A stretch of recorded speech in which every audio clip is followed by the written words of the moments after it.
Mas aí... Por isso que eu acho, por exemplo, o Talmud dos judeus muito interessante. Tu estudou tudo isso sendo ateu? Eu leio tudo isso. Bíblia, eu li a Bíblia, menino. E aí, o Talmud, que eu quero até comprar um Talmud, quem estiver lendo aí, por favor, me acha um Talmud aí, porque ali tem as histórias, os estudos dos rabinos ao longo dos anos sobre essas histórias e discussões entre seres pensantes em cima disso, discussões que duram até hoje. O Talmud é o livro sagrado ou é um livro sagrado de estudo? É um livro sagrado de estudo. Tá. A Torá é o livro deles, tá. né? Bom, o Velho Testamento serve pro Islã, pro judeu e pro cristão, né? É o mesmo para todo mundo. Então todo mundo acredita nessas coisas. Mas o Talmud tem essa coisa do estudo, que também é um livro religioso, um livro sagrado, mas é isso que eu acho muito interessante. São rabinos ao longo da história que debatem as conversas. Ou seja, vão atualizando. Porque eu não tô nem entrando aqui no mérito de isso foi escrito no século 10 antes de Cristo. O que mudou em 3.000 anos? Né? Então não tô nem entrando nisso aí. Então tem uma conversa que vai se atualizando. Desse grande rabino, pensador, que estudou a Torá, que leu, que viu tudo, que acha isso. Que estudou os estudos dos outros rabinos? E aí vem um outro rabino que lê esse estudo e fala, não concordo. Não concordei com ele. Tô achando que Yosef não tá... Acho uma outra coisa. Mas é um outro pensador fodão. E aí dali 50 anos vem outro pensador e fala, porra, nenhum nem outro. Eu acho que a junção dos dois é que gera isso aqui. Olha que rico que é. Olha como é interessante, porque daí você tá o quê? Conversando com gente que estuda, conversando com gente que viveu os tempos, que passou o tempo. E não gente que pegou e falou, é assim porque tá aqui e aí se acabou. Poxa, isso aqui são... O Velho Testamento é uma junção de vários pedaços de coisas escritas por várias pessoas diferentes que a gente não sabe nem quem são. Com décadas, às vezes séculos de diferença entre eles. Séculos de diferença. Se não me engano, são 10 séculos de diferença entre eles. Que foram ajuntados, escritos, reescritos. Quem é que escrevia naquela época? Que papel era esse que durava? O que não foi jogado fora? O que não se perdeu? Que foi ajuntado e que teve um pessoal que olhou e falou, vai ser esse aqui. Teve uma junta que chegou e decidiu. Assim também como o Novo Testamento. No século IV, em 397, no encontro lá em Cartago, uns 20, nossa, o bicho estudou uns mesmo. 20 pessoal que tava lá. Como era o nome do Papa? Santo Agostinho tava lá, mas não lembro o nome do Papa, bom, não. tá bom. Mas era em Cartago, na Tunísia. Foi na Tunísia que a Bíblia foi ajuntada o Novo Testamento. É isso que tu vai fazer na Tunísia, né? Seu eu vou lá rustido. atrás. Sabe onde é que tá a arca? Eu fui pra Etiópia e descobri que tá lá a Arca dos 10 Mandamentos, tá na Etiópia. Que é a Arca do Indiana Jones. A arca... olha só, tá lá na Etiópia. E foi trazida pela rainha de Sabá, lá do rei Davi que deu pra ela. Mas enfim. Os textos foram compilados. Então eles pegaram os textos que no século IV fazia sentido, uns que não, e aí viraram os apócrifos. Eu ganhei os textos, porque você fala apócrifo, parece os textos... Parece o troço do mal, Não, herege. apócrifo é só oculto. Isso. Então os apócrifos são textos escritos na mesma época, por gente que vivia junto ali. Então tem os textos apócrifos de Maria, de Jesus da infância. Não tem? Jesus some, dos 12, Jesus... eu acho, ou 14 até os 33. 12 até os 30 não acontece 30. nada, ninguém sabe o que aconteceu com ele e tal. Mesmo criança não tem relato dele, tem só a ida dele no templo ali. Mas ele viveu, aconteceu alguma coisa, criança. E tem esses nos apócrifos, eu vi essa tradução do professor Lourenço, que é um cara que eu até encontrei lá em Portugal, lá no Porto, lá em Coimbra. É um cara muito inteligente que traduziu direto do grego arcaico. Porque tem isso. Tem as traduções. Na tradução você pensa, do português pro inglês já tem perda. Imagina do grego pro aramaico, Total. do aramaico pro latim, do latim pro inglês, do inglês pro... Mas olha, se a gente partir do princípio que aí aqui vai de como você enxerga a realidade. Se você acha que a maioria das pessoas é filha da puta, aí fica difícil tu... E acho que todo mundo acha, né? Se você perguntar pra qualquer pessoa, a gente já sabe que o ser humano é ruim, o ser humano é errado, é meio filho da puta. A gente não confia no outro ser humano. Sim. Então pensa, por que eu confiaria em 20 pessoas no século IV que fazem hoje, 1.600 anos depois, eu segui a risca? Não, eu não vou fazer isso porque no século IV me disseram que não podia. O advogado do diabo agora. Você tem razão, é porque eu também já perguntei tudo isso pra uns... É que assim, em geral, não todos, mas como eu tô de advogado do diabo aqui, eu vou citar os estudiosos que defendem, né, que a Bíblia tá legal, tá certinha, mesmo com tudo isso aí que você tá falando. Agora, e mesmo com tudo isso, a Bíblia é sim um instrumento histórico importantíssimo. São registros de coisas ali, daquela época, registros que a gente nem tem. Então aquilo ali não tô dizendo que aquilo ali é só a história da Chapeuzinho Vermelho, mas tem muita coisa histórica ali importante. Tem os nomes dos reis que viveram mesmo. Eu acho que boa parte do que a gente tá falando aqui tem a ver com, cara, só interpreta na moralzinha. É você mesmo, interpreta você e tira suas próprias conclusões. Isso aqui talvez seja a máxima do que a gente tá falando. Isso seria o ideal. Né? Mas mesmo assim, a gente não tem hoje...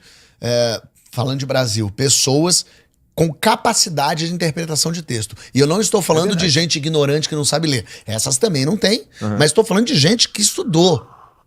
Gente que se formou, gente que vive uma vida boa e que não consegue ler um artigo do jornal.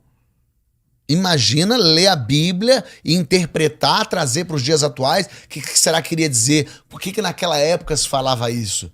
Né? Aquela coisa do olho por olho. É legal, cara. O que é foda é que, porra, daqui a pouco eu tenho que parar. Não, temos tempo sabe ainda. Por quê? Porque tudo isso que você tá falando aí tem uma porrada de coisa que se conecta uma com a outra. Por exemplo, isso que você tá dizendo, que as pessoas não sabem ler, não conseguem entender nem nada, tem a ver com a parada que você tava falando lá no começo, que a gente parou de entender ironia, a gente não compreende mais porra nenhuma. Exato. Né? Quando a gente se encontra nesse lugar e a gente vai ler um texto que tem, que dependendo de quem tá lendo, é óbvio, mas ele tem um potencial de ser um monte de parábola, um monte de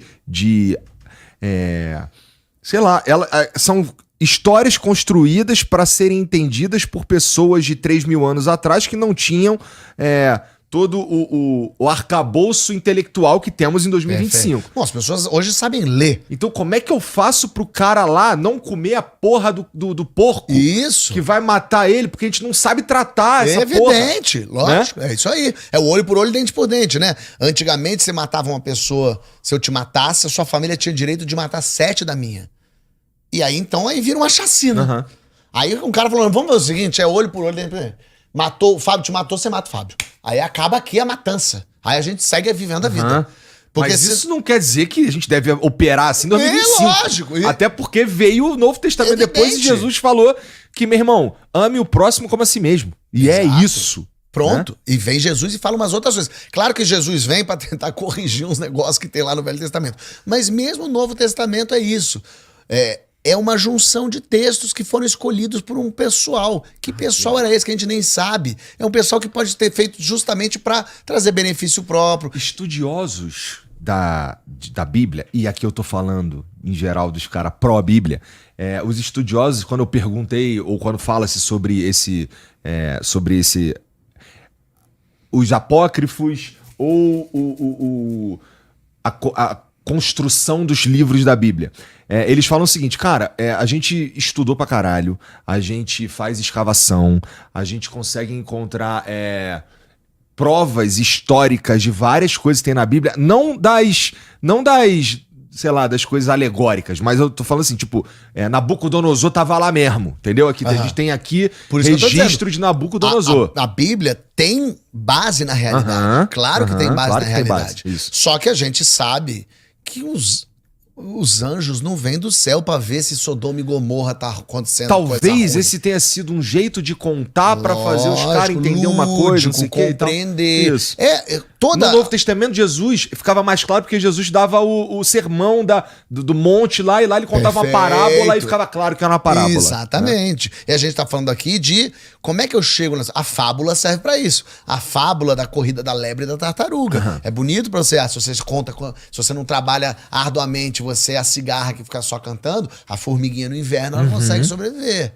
Então, a gente tá falando disso. Isso. Jesus tá falando um monte de parábola, um monte de o sermão da montanha. Nas parábolas os animais falam. Os animais falam, lógico, é isso. Agora, quando você fala assim, não teve dinossauro, não existiu dinossauro. Você falou, então o argumento de que a Bíblia é real, porque a gente escavou e achou, como é que eu faço com esse argumento com os dinossauros que a gente escavou e achou? Como é que na Bíblia não tem dizendo que tinha dinossauro? Não, é que na Bíblia também eles não descrevem todos os animais que morreram no dilúvio. Na Bíblia diz que começou em 5.000 anos o mundo. O mundo começou há 5.000 anos, 5.000 e pouquinhos. Então, como é que começou há 5.000 anos se qualquer carbono que você faz, você descobre que Mas é que esses testes não são tão precisos assim, Fábio. Não. Eles erram entre 5 bilhões de que é quando a Terra nasceu até 5 mil, que foi quando a Bíblia começou. Então, assim, por isso que eu tô dizendo, não dá pra ignorar. Você olhar a Bíblia e falar, cara, eu acho Jesus um cara maneiro, eu acho que ele prega o amor, eu adoro o que esse cara tá falando, vou seguir o que esse cara tá falando. Puta, genial. Se te faz bem, se faz sua vida ser melhor, e isso não impacta a minha vida, vai lá. Faz. Como se você... Não, eu acredito que Allah é o cara. Eu acho que depois, no século 8, chegou Maomé, ele é um profeta que falou, muito legal, Jesus, puta, bacana o pessoal lá, mas Allah é que é o cara. Tá te fazendo bem? Puta, vai. Não, eu acho que Buda é o cara que me ilumina, eu tenho que pensar. Tá ótimo, tá beleza. Agora, quando fala assim, não, eu acho que Deus é o cara, por isso que não vai poder liberar o aborto no Brasil. Porque Deus diz que não. Opa, que isso? Peraí, agora você tá interferindo... Na minha vida, a mulher pensa, não, você tá dizendo com um troço que você acredita, que eu nem acredito, que inclusive você acredita nesse Deus, e o cara do lado que acredita também nesse Deus não concorda com você. E aí você tá dizendo o que eu posso fazer comigo? Eita, tá doido? Tá maluco? Eu acho que o papo do aborto especificamente, ele é tão complexo... Não, super complexo. Que me parece muito improvável que algum dia a gente chegue a algum consenso. Mas não precisa chegar em consenso. Não precisa. Não, inclusive do cara admitir... Porque é muito forte. Esse cara, o cara vai falar... A primeira coisa que o cara vai falar pra tu é...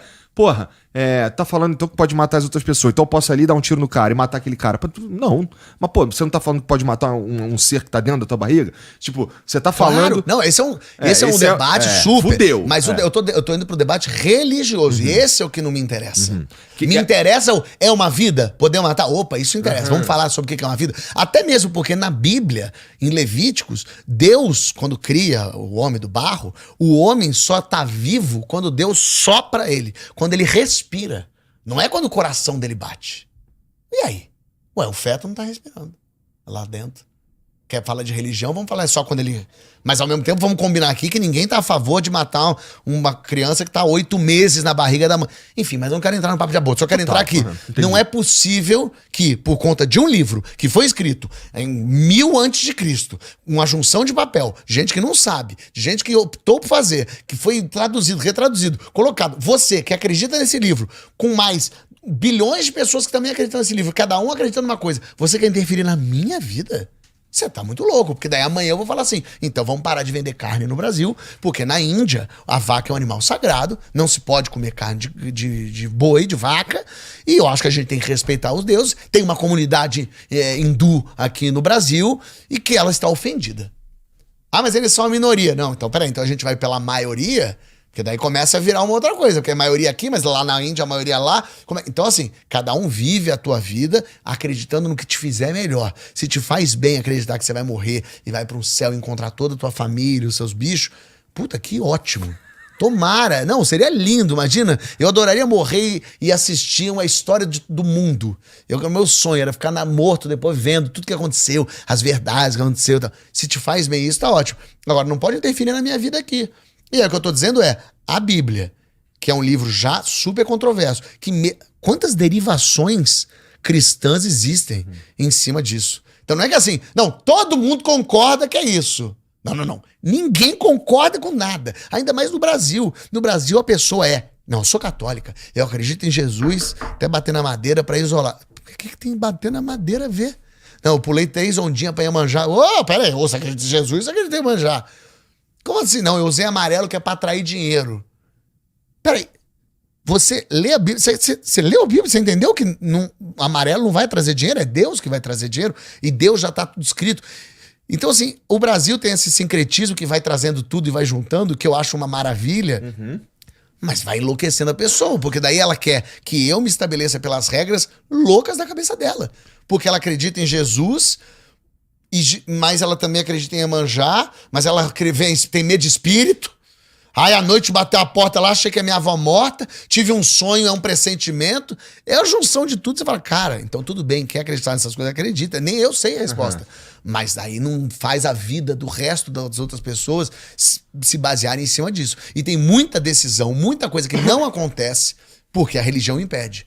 A religião que quer que seja, impede acontecer.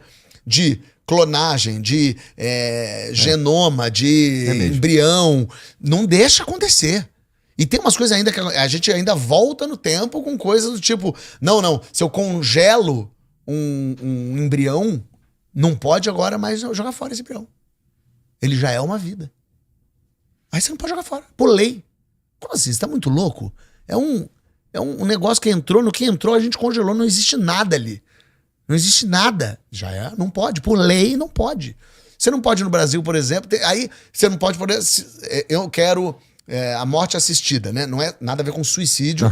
Isso é uma coisa. Tô falando de morte assistida. Eu tenho uma doença degenerativa terrível e eu quero... Tô pra caralho. Tô pra caralho. Já fui a médico, já tomei remédio, não tem cura, não tem cor. Eu quero morrer. Não pode.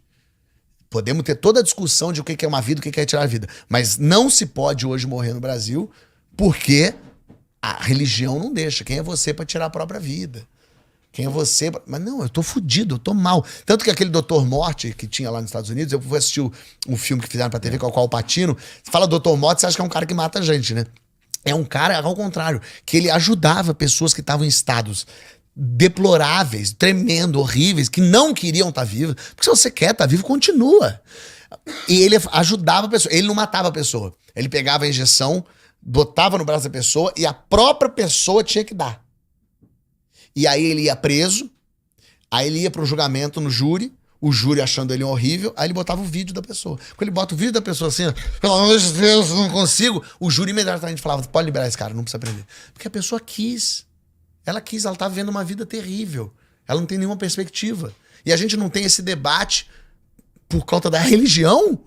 Vocês estão muito loucos por causa do que você acredita. Eu sei lá o que você acredita. Cada um é um doido. O outro é da cientologia. Ele acredita que no planeta Vrabels veio alienígena pra cá.